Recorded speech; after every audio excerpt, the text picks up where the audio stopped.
अक्सर हम सुनते आए हैं कि गम में होने पे या किसी अपने के बिछड़ जाने पे इंसान का दिल टूट जाता है।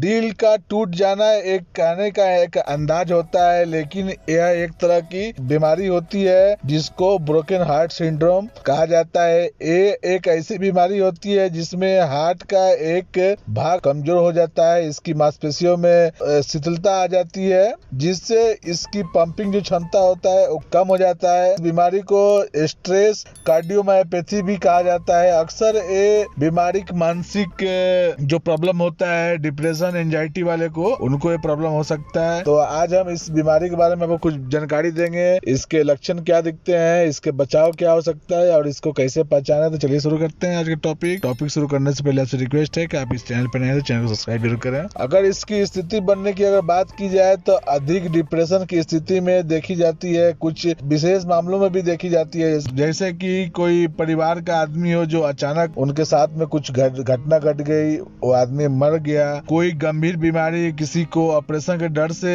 प्रॉब्लम हो सकता है, या कोई अचानक बुरी खबर आ गया तो उसको ये होने का चांस ज्यादा रहता है, या कोई फाइनेंशियल जो प्रॉब्लम होता है, आर्थिक स्थिति होता है, उसके कारण भी आपको ये हो सकता है। ठीक है, ऐसी स्थिति में स्ट्रेस अधिक रहने के कारण हार्ट में लेफ्ट वेंट्रिकुलर जो होता है उसमें एक भाग का जो मांसपेशियां है वो अस्थायी रूप से स्थिर हो जाती है। जो ब्लड वेसल्स होते हैं, ब्लड वेसल्स में अस्थायी सिकुड़न आ जाती है, वो नैरो हो जाता है, जो आगे चल के आपको हार्ट को ऑक्सीजन का सप्लाई नहीं कर पाता।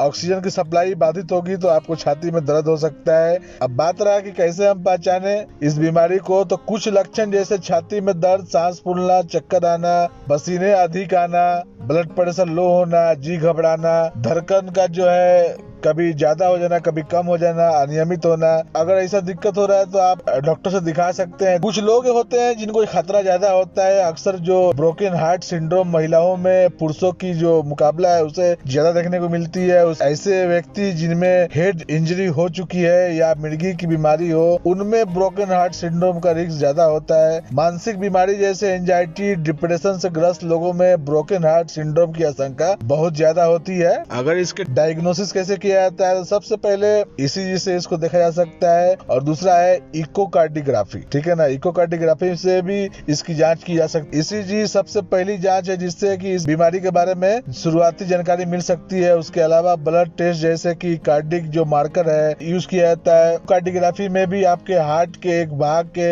जो आपके हार्ट का जो चेम्बर है वो किस तरह काम कर रहा है। इसमें होता है क्या है कि हार्ट का कोई एक साइड फूल जाना, तो इसमें साफ साफ आपको दिखाई दे देगा कि अगर आपको ये प्रॉब्लम है तो आपका एक कोई एरिया हार्ट का फूला हुआ है या सिकुड़ने जैसी उसकी इमेज आ सकती है। इसके अलावा छाती के एक्सरे भी किया जा सकता है। छाती के एक्सरे में जो आपका हार्ट का आकार है अगर वो बढ़ा हुआ है तो उससे भी पता चलता है। उसके अलावा इसके लिए एंजियोग्राफी भी किया जा सकता है। सामान्य हार्ट अटैक में ब्लड जो वेसल से ब्लॉकेज आ जाता है, पर ब्रोकन हार्ट सिंड्रोम जो होता है उसमें जो आपकी आर्टरी है उसमें किसी तरह का, अगर इसके उपचार के बारे में अगर हम बात करें तो इसको समय पे पहचानना बहुत जरूरी है। इसके लक्षणों को नजरअंदाज नहीं कर सकते हैं। कुछ तरह की कार्डिक दवाएं हैं जिसके जरिए से आपको इसको ट्रीट किया जा सकता है। ये रही एक छोटी सी जानकारी। तो आशा करता हूँ आपको अच्छा लगा होगा। इस वीडियो को लाइक कीजिए, दोस्तों में शेयर कीजिए।